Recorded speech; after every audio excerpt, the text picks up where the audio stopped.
Posibleng tuwing gabi raw ginagawa ng China ang reclamation o pagtatambak ng mga patay na coral sa Escoda Shoal malapit sa Palawan. Ikinaalarma ito ng isang dating mahistrado.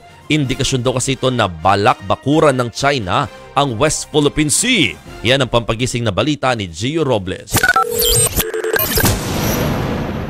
Ito ang dalawang sandbar sa gitna ng dagat na nadiskubre ng Philippine Coast Guard nang magsagawa ng survey sa paligid ng Escoda o Sabina Shoal malapit sa Palawan.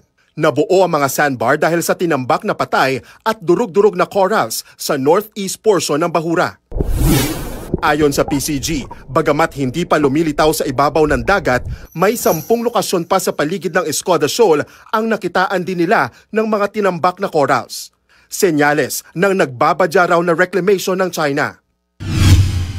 Sinubukan naming kunan ng pahayag ang Chinese Embassy tungkol dito pero matipid pa rin ang sagot nila sa media.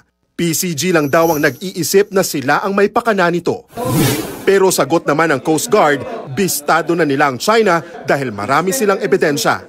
It is not that I think that these are their vessels. We have photos and videos to prove that. And they should be man enough to accept that they have really deployed and intruded our own waters. Sabado nang unang ilabas ng PCG ang mga kuha nila ng ilang Chinese research vessels at divers na nagsasagawa ng maritime assessment sa Escoda Shoal. Bukod pa yan sa halos 50 barko na nakita nilang umaaligid sa lugar simula noong April 16. Hinala tuloy ng PCG, gabi ginagawa ng mga barko ng China ang reclamation.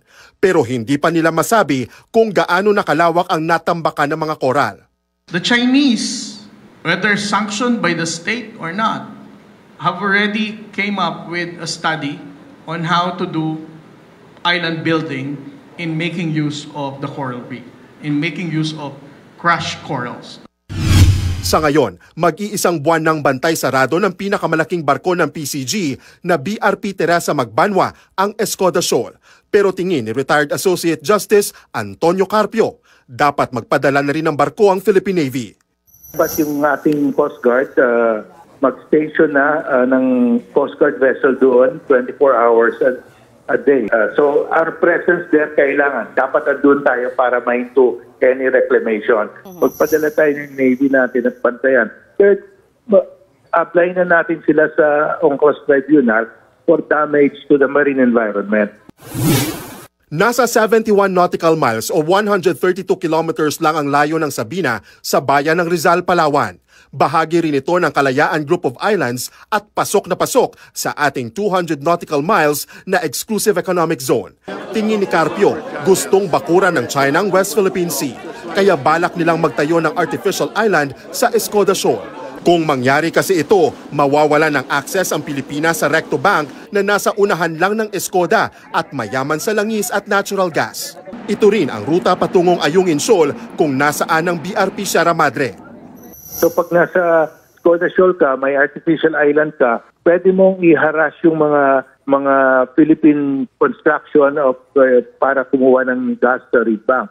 Pwede nila i-harass yung survey ship, drill ship natin doon.